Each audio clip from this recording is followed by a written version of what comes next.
Buenos días y que el Señor les bendiga. Es un honor, un placer grande para mí poder estar aquí con ustedes.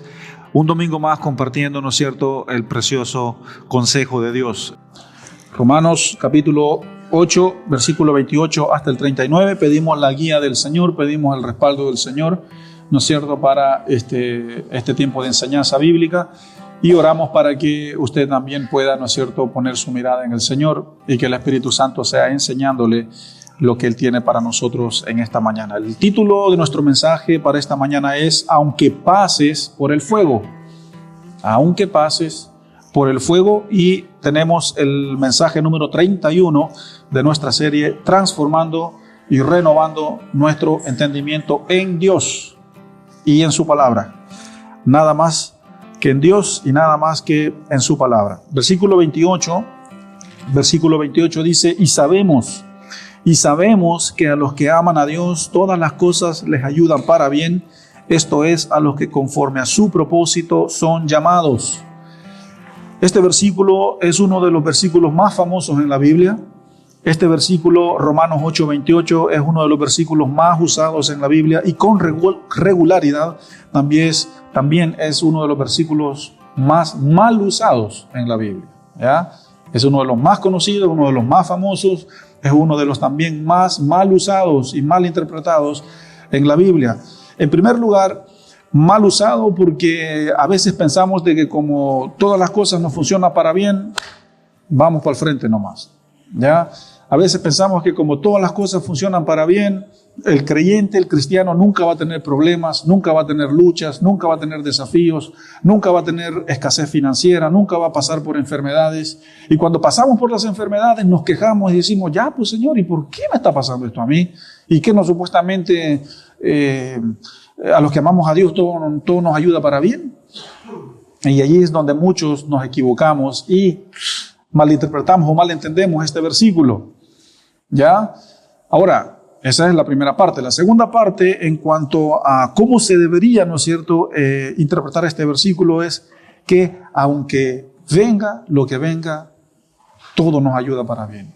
Aunque estemos enfrentando enfermedad, aunque estemos enfrentando escasez financiera, aunque estemos enfrentando una crisis matrimonial, aunque estemos experimentando una crisis existencial, que no sé quién soy, no sé para dónde vengo, no sé para dónde voy, no sé por qué existo, no sé qué hago en esta tierra, no sé por qué respiro, no sé por qué soy mujer, no sé por qué soy hombre, no sé por qué nací en este país de Chile, por qué no nací en un mejor país, por qué no nací en otro país. Cuando pasamos por crisis existenciales, allí también este versículo nos ayuda para bien. Este versículo se interpreta de la manera correcta de que aunque pasemos ya por el fuego, las cosas nos ayudan para bien. Hay personas que están en un lecho, en una cama, ¿no es cierto?, en un hospital o desahuciados en sus hogares. Pero aún así, este versículo debe de ayudarles para bien, porque cuando su vida, cuando el último respiro aquí en la tierra termina, pasamos a una nueva vida. Pasamos a una vida donde no hay llanto, tristeza ni dolor. Entonces, aún en medio de la enfermedad, los que amamos a Dios, los que creemos en Dios, ¿no es cierto?, conforme al propósito que Él nos llamó, todas las cosas nos funcionan para bien, sean buenas o sean desafiantes o sean malas. Dios es más grande que cualquier cosa. Y esa es la forma, ¿no es cierto?, como se debería interpretar este versículo. Creo que en los momentos más difíciles, donde más tenemos que recordarlo, y no solo cuando las vacas están gordas. Cuando las vacas están flacas, también hay que recordar Romanos 8:28. ¿Ya? Recuerden, el título de este mensaje es Aunque pases por el fuego, versículo 29. Porque a los que antes, dice Pablo, conoció, también los predestinó para que fuesen hechos conforme a la imagen de su Hijo, para que Él sea el primogénito entre muchos hermanos. El apóstol Pablo en el final, en la recta final, como se dice en inglés, the final stretch del capítulo 8, está pensando en el contexto de los romanos. Pablo está en su oficina, la cárcel, ¿ya?, una prisión fría, un calabozo profundo, ¿no es cierto?, bien complicado. Y él está allí, ¿no es cierto?, mirando hacia el horizonte, pensando y analizando la situación de Roma. Los cristianos romanos en Roma están pasando situaciones difíciles, están pasando persecución. Ellos los están matando, los están persiguiendo. Necesitan una palabra de ánimo. Y por eso Pablo les manda Romanos 8:28. ¿Se dan cuenta en el contexto en el que Romanos 8:28 se escribió? En un contexto difícil. En un contexto de allá donde los cristianos en Roma, los emperadores, el emperador romano, los césares, todas las autoridades romanas odiaban, mataban a los cristianos.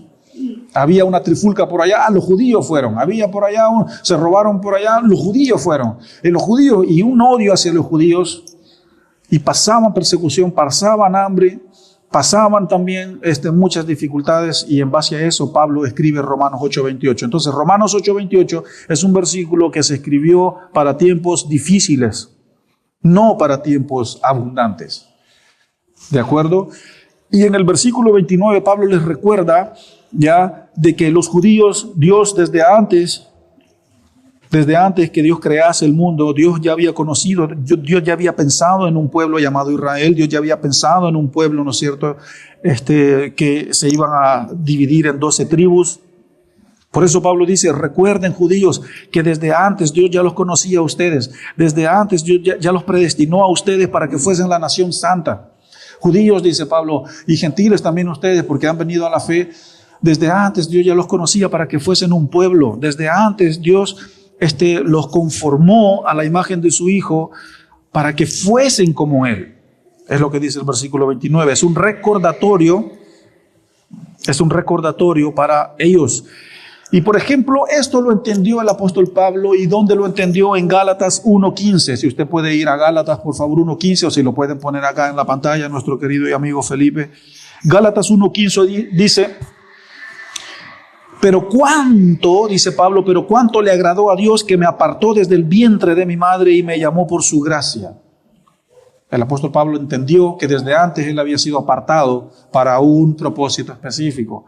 Y lo dice aquí en Gálatas: pero cuánto le agradó a Dios que antes de que yo naciese, Dios ya me conocía, ya me había apartado para que yo fuese un apóstol, ¿no es cierto?, un maestro, un predicador, un evangelista para estos tiempos.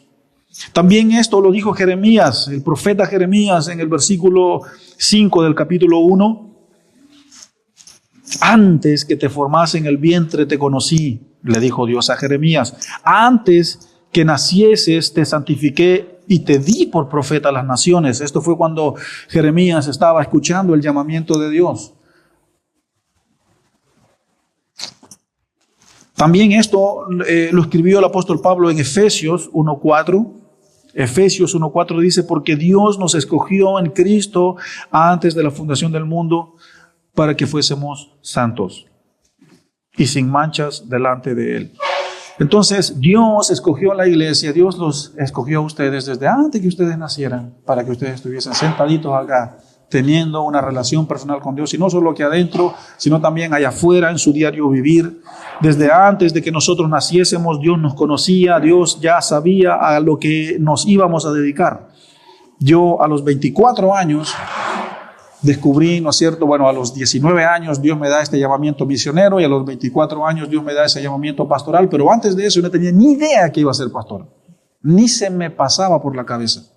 Tenía otros proyectos, tenía otros planes, pero cuando llego a esa edad de los 24 años y Dios habla a mi vida cambió.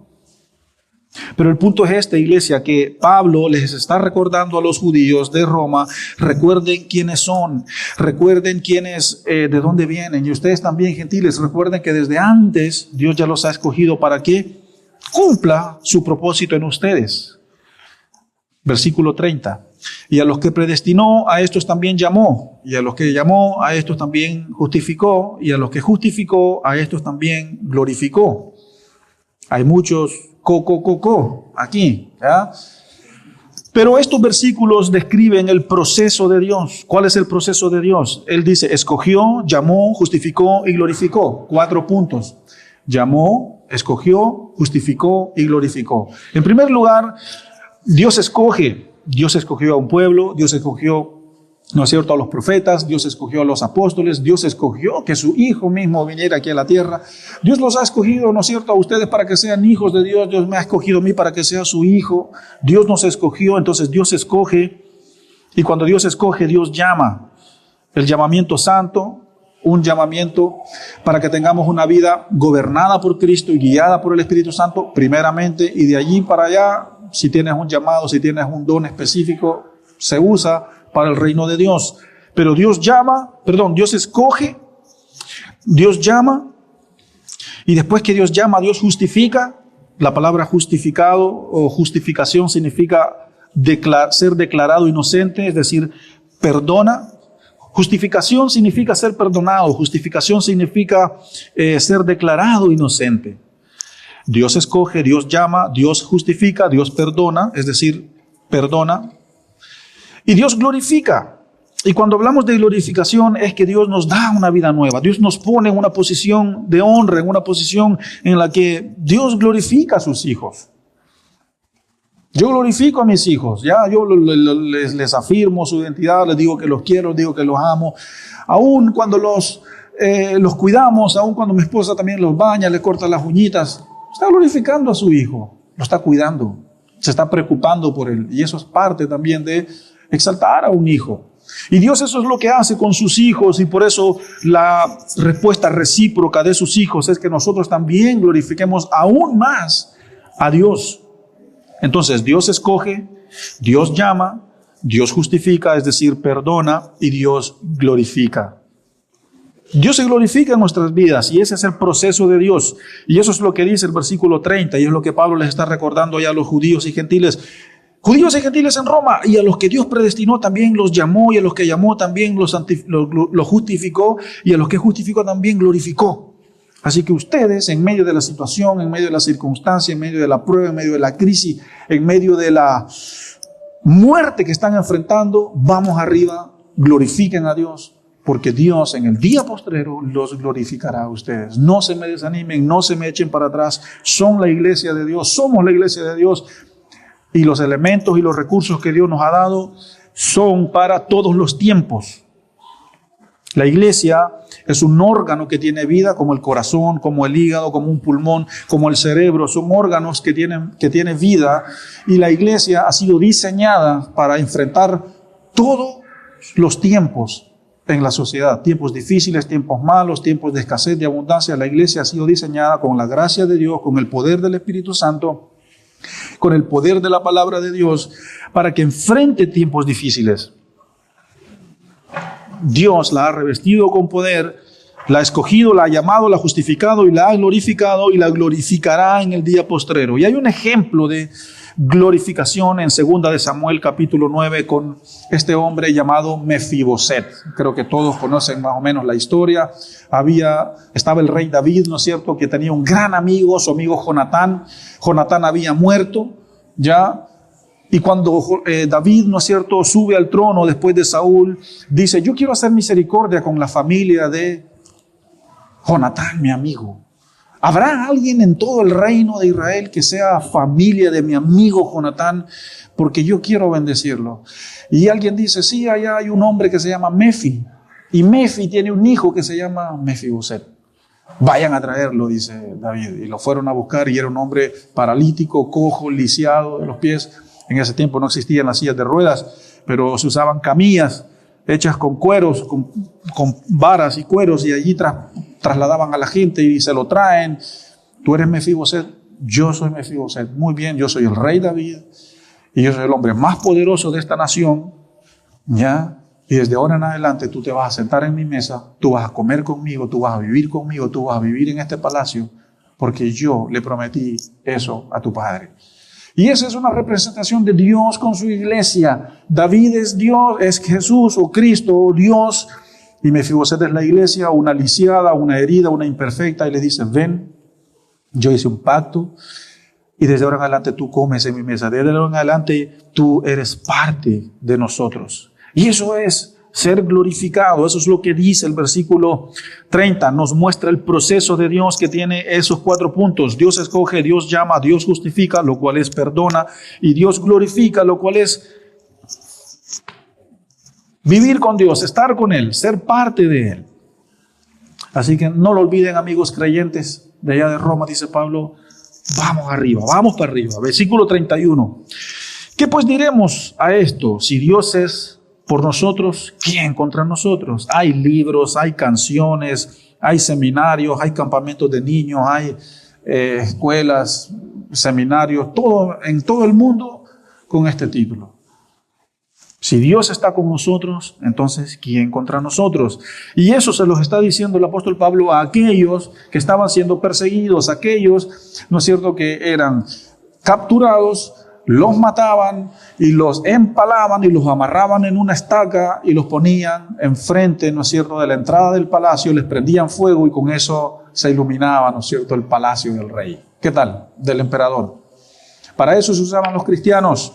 O muchos eran tirados al Coliseo, ¿no es cierto? Soltaban los tigres, soltaban los animales, o en ese tiempo de los gladiadores. Muchos de los cristianos fueron tirados allí para que simplemente hicieran lo que quisieran con ellos. En ese contexto, Pablo dice, si Dios está contigo, vamos a vencer. Pero ¿cómo se te ocurre, Pablo, que voy a vencer? ¿A qué voy a vencer? ¿A quién voy a vencer? Pablo está pensando en el futuro, Pablo está pensando en el día postrero, Pablo está pensando en la eternidad, Pablo está pensando en la vida eterna. Cuando nosotros, dice, no importa la forma en cómo muramos, Pablo sabía que le iban a cortar su cabeza. Y así fue como murió. En el último libro que escribió, Segunda de Timoteo, le cortan la cabeza. Él dice, ya corrí mi carrera, ya peleé la batalla, ya estoy listo para ser crucificado, ya me quiero ir ya con el Señor. Él sabía desde antes que iba a morir así. Entonces, mientras ese día no llegara, Pablo animó a todos los que él pudo a decir, el día que entremos allá a la eternidad, allí vamos a decir, vencí. Allí vas a poder decir, lo logré. Allí puedes decir, wow, valió la pena lo que viví allá en la tierra. Esa es una forma de interpretar si Dios es por nosotros, ¿quién contra nosotros? Y la otra forma es en el diario vivir, porque el cabeza, el jefe del infierno es solo uno, es Satanás, el diablo, ¿no? Y hay una legión de demonios, hay una legión de colaboradores que trabajan con él, ¿no es cierto?, de ángeles caídos que trabajan con él, que tienen esta misión, que tienen esta labor de oponerse a la obra del reino de Dios, oponerse a la obra de las tinieblas, de la luz, perdón. Satanás, el diablo y sus demonios se oponen a lo que nosotros hacemos. Se oponen a lo que nosotros hacemos. Satanás, el diablo y sus demonios odian que tú ames a tu prójimo. Ellos odian que tú te congregues. Ellos odian que tú trates bien a tus hijos. Ellos odian que tú leas la palabra de Dios. Ellos odian que tú seas parte, un miembro de una organización misionera. Ellos odian y detestan el hecho de que tú seas un cristiano. Automáticamente te consideran tu enemigo, su enemigo. Los cristianos son los grandes y mayores enemigos de Satanás, el diablo. Es la gente a la que más él se opone, enfrenta. Esto es guerra espiritual. La iglesia, el diario vivir de la iglesia, nuestro diario vivir en cada uno de nuestros hogares, de nuestras casas, es una guerra, es una lucha espiritual, es guerra espiritual. Entonces, este versículo 31 que dice que si Dios está con nosotros, entonces ¿quién contra nosotros? No se refiere a de que quién va a venir a pelear contra mí o yo voy a salir a pelear con 3, 4, 5, 10 personas, como cuando yo en mis tiempos de juventud lo hacía. Una vez me peleé con todo un equipo de fútbol. Pero ahora no es así. Ahora ¿no es cierto?, que si Dios está con nosotros en medio de la crisis, y lo voy a volver a decir, en medio de la crisis, nosotros aún así, Dios nos da su victoria, Dios nos da su batalla. Así nosotros peleamos con Él, porque en Él somos fuertes. Recuerden el versículo 28, que sabemos que a los que aman a Dios, todas las cosas le funcionan para bien. Hay un mensaje de Adrian Rogers que se los quiero recomendar, se llama El Cristo de toda crisis. Son muy famosos y muy conocidos los mensajes de Adrian Rogers. Búsquelo en YouTube, o si usa Spotify, búsquelo también en Spotify.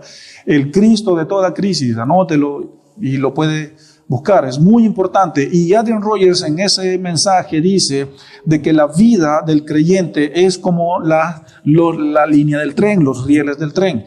No los rieles, sino los durmientes en sí. Que a veces es un día bueno y después viene un día malo. Una semana buena, una semana mala, un mes bueno, un mes malo. Y así es nuestra vida.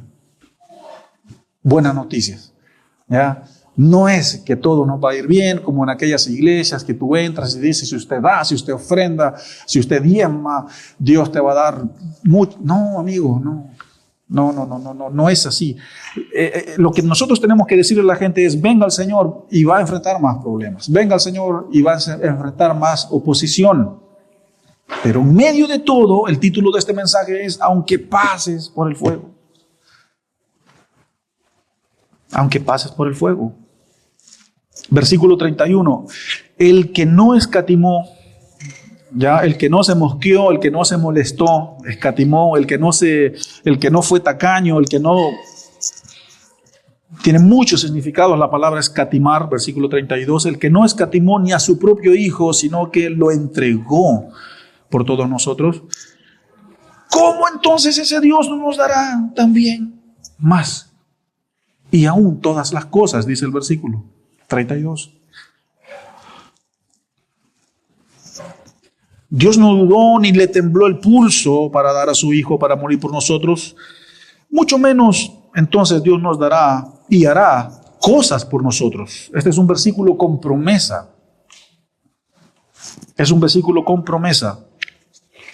Con promesa de Dios. Jesús en uno de sus evangelios dice, ¿quién le va a dar a un hijo una piedra si le pide un pan? ¿Quién le va a dar a un hijo una piedra si le pide una serpiente? ¿Estaba sonando solo este? ¿Pero se escuchaba? Bien, gracias. Gracias, Mario. Ahora sí, me escucho más aquí que aquí. Bien. Jesús dice eso, ¿no? ¿Quién le va a, qué padre ingrato y grosero le va a dar a su hijo eso? Yo escuché una historia el día viernes, venía viajando de allá de Viña del Mar, y escuché una historia de una persona que dijo, el papá de este hijo, de este niño, de esta niña que está aquí, tenía 8 años, cuando él iba caminando por esta misma calle donde nosotros venimos caminando, iba su papá, su mamá, y él venía atrás en el auto, venía llorando, gritando. El papá se enojó tanto que lo bajó del auto y le dijo, quédate ahí. Se cansó y se fue. Llegó a Pichilemu, se puso, ya estaba cayendo la noche, la mamá le peleó tanto hasta que él se arrepintió de lo que había hecho, agarró el auto otra vez y lo fue a buscar. El niño había caminado kilómetros y kilómetros durante mucho tiempo y ya a oscuras lo logró ver. Lo recogió y se lo trajo. Y ese hombre es el padre de esta niña, dijo esa persona. Y esa persona, por eso hoy en día tiene mucho odio en su corazón. Por eso esa persona hoy en día es la que es y necesita la gracia de Dios. En mi familia, por lo menos, mi padre cometió mucha explotación infantil, poniendo a trabajar a sus hijos, ¿no es cierto? Pero Dios no es así. Dios, dice el versículo 32, que no escatimó a su hijo, no fue así, dice, él dio a su hijo y por más, ¿no es cierto? O por si esto, aún más nos va a dar más cosas. Entonces, vamos otra vez a la situación de los cristianos allá en la iglesia de Roma. Dios les dará aún más, pero Pablo piensa en la eternidad, no en este momento de que después de ese tiempo ellos van a ir y van a ser prosperados y van a tener tierras y ganado. No, en la eternidad, dice Pablo, en la eternidad. Versículo 33, ¿quién acusará a los escogidos de Dios? Dios es el que justifica. ¿Eran acusados los judíos cristianos en Roma? Sí lo eran. De cualquier cosa, los judíos. Como también en los tiempos de la Segunda Guerra Mundial. Los judíos. ¿Qué culpa tenían los judíos de vivir lo que vivieron? Solo por ser dueños de joyería, por ser dueños de negocios, almacenes, por ser personas bendecidas, por ser personas ricas. Pero vivieron lo que vivieron. El versículo 33 y el 34, de hecho, están unidos, ya los dos componen una misma idea. El 34 dice, ¿quién es el que condenará? Cristo es el que murió, más aún el que también resucitó, el que además está a la diestra de Dios, el que también intercede por nosotros. Versículo 33 y 34 están unidos. Y aquí Pablo está diciendo que Cristo es nuestro defensor, Él es nuestro abogado delante del acusador y Él es el condenador.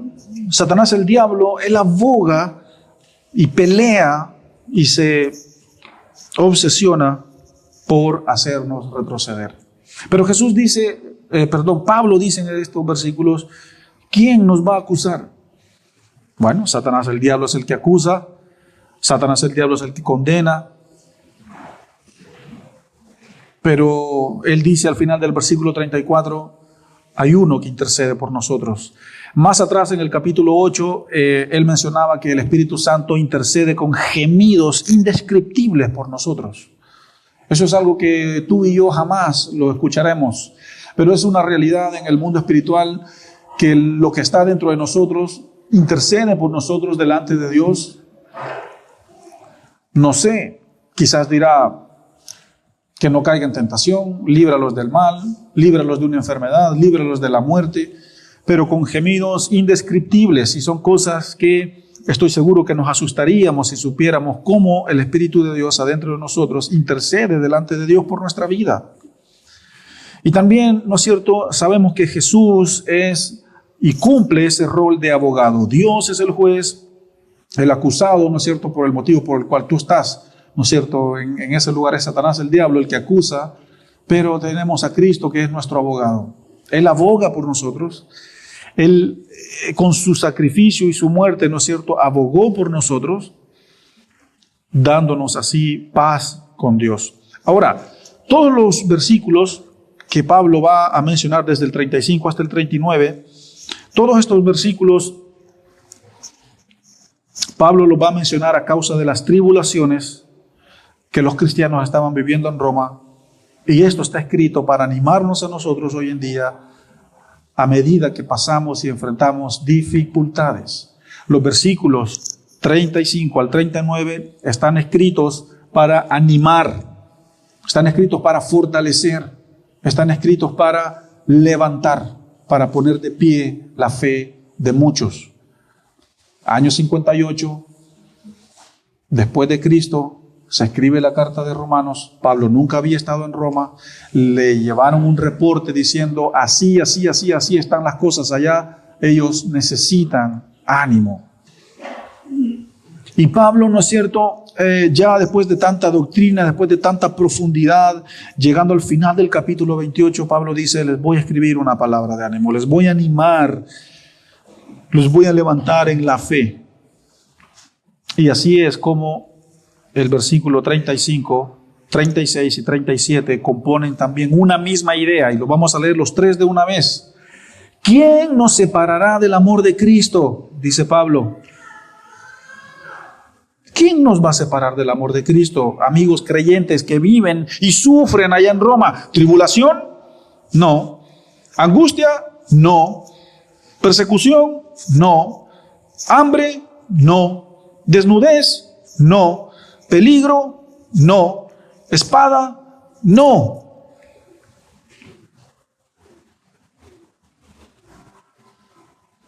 Son como 5 o 6 elementos que Pablo describe acá, que eran los que en el año 58 los cristianos en Roma estaban enfrentando.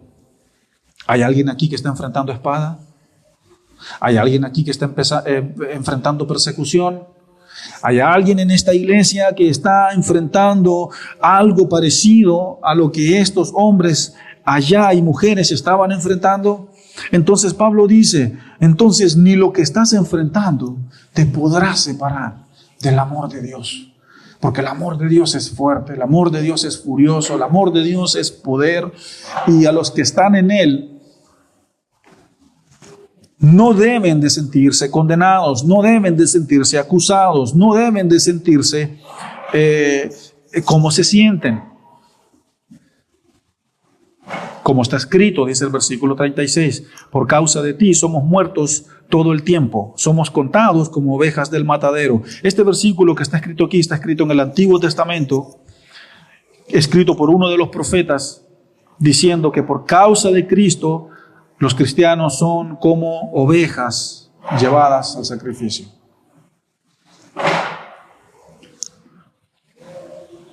En la película del pianista, cuando la mujer que ayudó al pianista, que era judío, le dijo, lo que yo veo en ustedes es que no lo entiendo, porque ustedes son personas fuertes, ustedes son personas obedientes, son personas de convicción, son personas sumisas.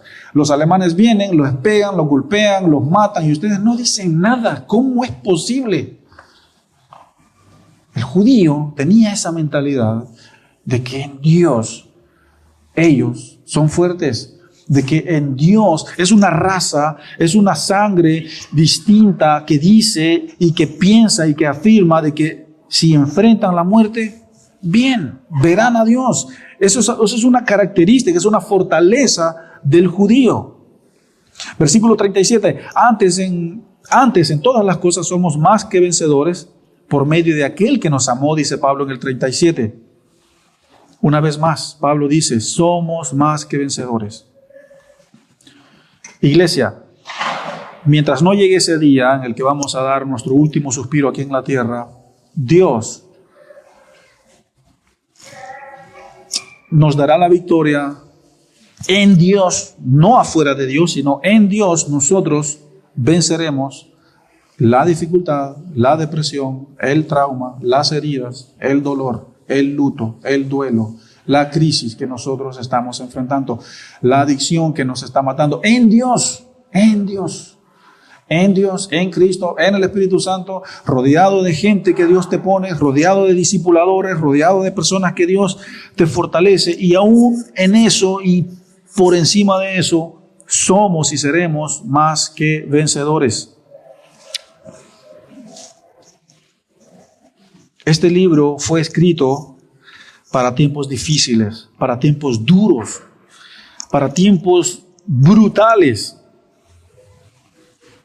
Y ese mismo espíritu, ese mismo mensaje que reina en este libro está vigente, está fuerte, está palpable hoy en nuestros días. Cuando Josué se le entrega el mando, Moisés le dice, ahora tú eres, Josué, tú eres ahora el nuevo líder. Josué agarra ese pueblo, lo cruza por el río Jordán y empieza a adentrarse en la tierra prometida. Y la primera ciudad que ellos tomaron mientras conquistaban la tierra fue la ciudad de Jericó. Y vaya entrada que ellos hicieron. Rodean la ciudad, le dan 7 vueltas y dan un grito que dice, somos más que vencedores. No es eso lo que dijeron, pero en algún sentido espiritual o interpretado o hermenéutico es eso lo que significa. Y los muros cayeron. El versículo 38 y 39 también están unidos y ya son los últimos. Por lo cual estoy seguro, dice Pablo una vez más.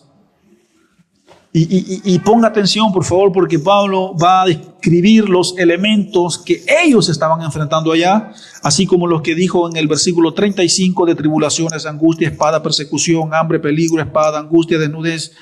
Va a volver a mencionar otra serie de elementos que ellos estaban enfrentando allá en el versículo 38, pero dice, por lo cual estoy seguro que ni la muerte, ni la vida, ni los ángeles, ni los principados, ni las potestades, ni lo presente, ni lo porvenir, ni lo alto, ni lo profundo, ni ninguna cosa creada nos podrá separar del amor de Dios que es en Cristo Jesús, Señor nuestro. ¿Qué es lo que Pablo dice en este versículo? ¿Qué es lo que Pablo dice en este? ¿Cómo se interpreta? ¿Cómo se entiende este versículo? Se interpreta de la siguiente manera. ¿Es la muerte más grande que Cristo? ¿Son los ángeles más fuertes que Él? ¿Son los principados por encima de Cristo? ¿Están las potestades por encima de Dios? ¿Está el pasado, el presente y el futuro? Es decir, ¿está el tiempo en sí por encima de Dios? la altura, lo alto. Creo que todos vimos ese avión caer en Brasil la semana pasada, cómo caía, ¿no? ¿Lo vieron o no lo vieron? Ok. Bueno, después de esto lo van a ver. Ni de chiste, ni de broma. Pero ni lo alto, ni lo profundo, ni ninguna otra cosa creada nos podrá separar del amor de Dios. ¿Y cuál es el problema, iglesia? Que muchos retroceden en la fe porque creen que es injusto lo que están viviendo. Es injusto lo que estoy viviendo y por eso se apartan de Dios, por eso se van al mundo, por eso se enfrían, se dejan de congregar, porque es injusto lo que estoy viviendo. Ah, papito, si tan solo supieras lo que los primeros cristianos vivieron y no decían, ay, me voy, ya no quiero nada con Dios. Muchos se apartan de Dios porque piensan de que Dios no los oye. Muchos se apartan de Dios porque enfrentan algún conflicto a nivel de relación interpersonal en la congregación. Muchos retroceden por algún sentido de injusticia, pero Pablo dice acá, no. Ni ese sentido de injusticia, ni el hecho de que Dios no te oiga, te escucha, aparte que eso es mentira, porque Dios escucha, Dios sabe todas las cosas. Que nada nos aparte del amor de Dios. Que la crisis, que la dificultad, que la lucha que estás pasando no te aparte de Dios. Aunque estés pasando por el fuego. ¿Qué fue lo que dijo William Tyndale? Que lo quemaron, un reformador, allá por el año 1300. La Iglesia Católica lo agarró, lo atrapó, lo puso, ¿no es cierto?, en una tremenda pila de madera y lo quemaron. ¿Y qué es lo que dijo él? Yo puedo estar ardiendo en este momento. Lo dijo antes de morirse, yo puedo estar ardiendo en este momento, pero la sangre que va a salir de mí es la semilla de que muchos vendrán después de mí y no callarán el mensaje de salvación. No callarán. Mi sangre va a ser semilla, va a hacer que muchas semillas de aquí en el futuro, muchos otros hombres de Dios vengan y sigan predicando.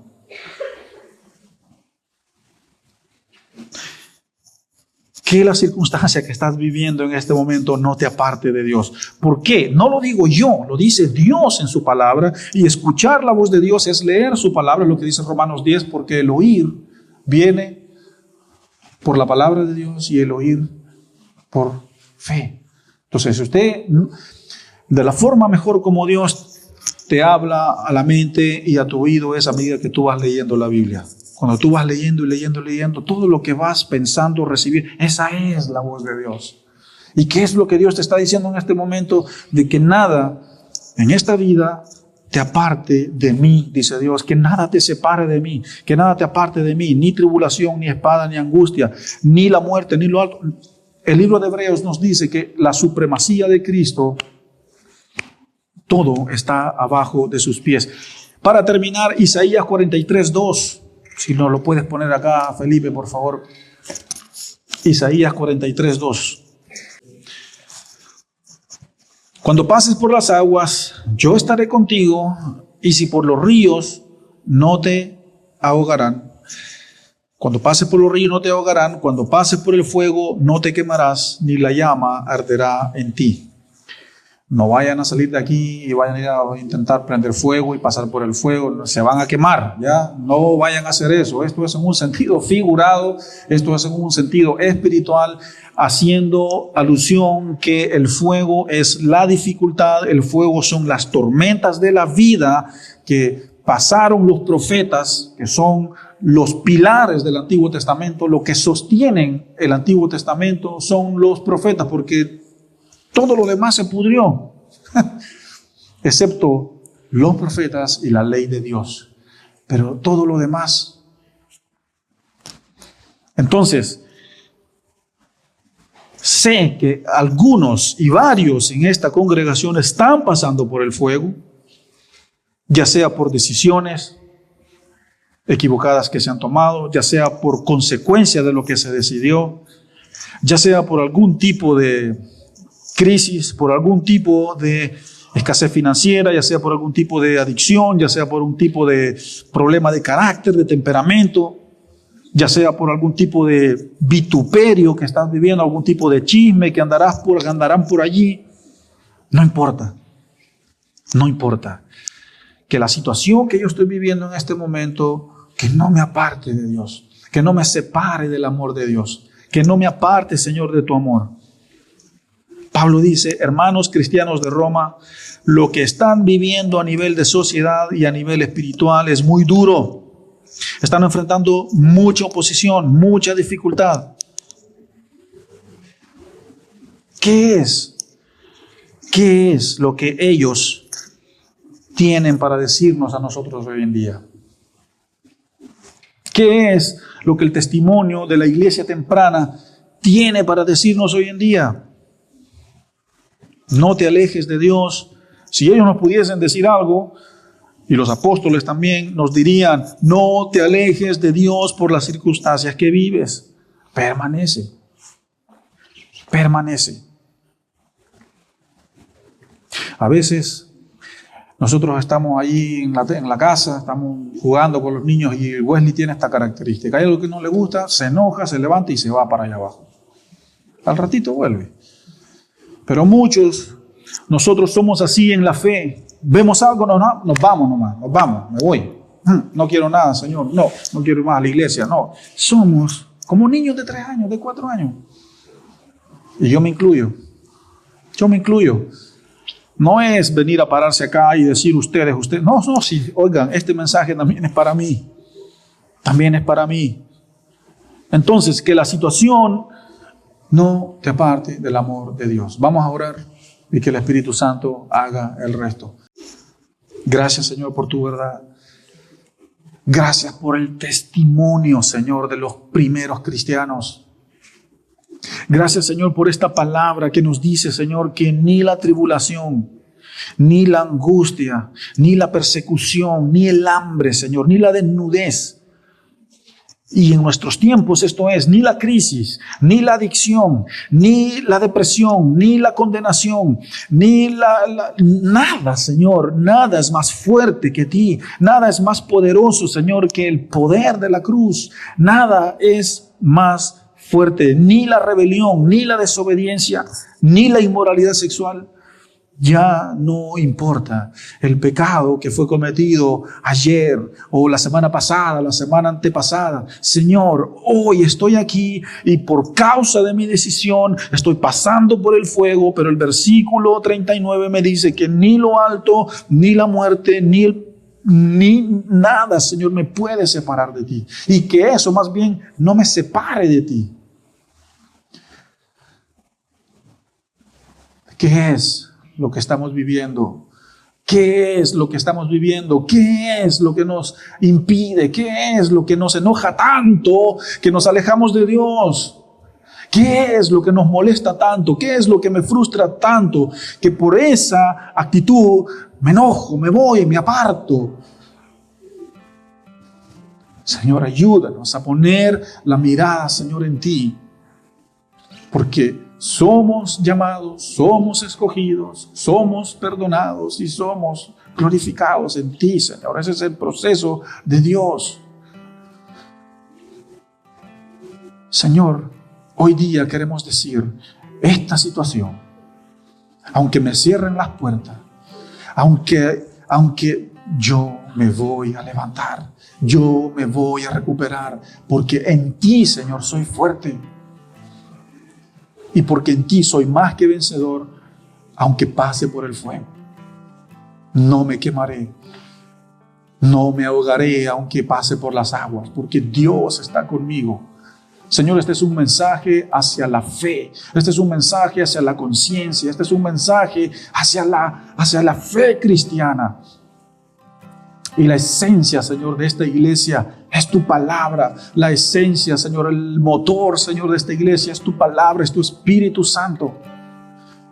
Levanta, Señor, a tu iglesia, revístela con poder, revístela, Señor, con valentía, porque en Timoteo tú nos dices que no nos has dado un espíritu de cobardía, no nos has hecho cobardes, sino que nos has hecho valientes, nos has hecho, Señor, atrevidos en el reino de Dios.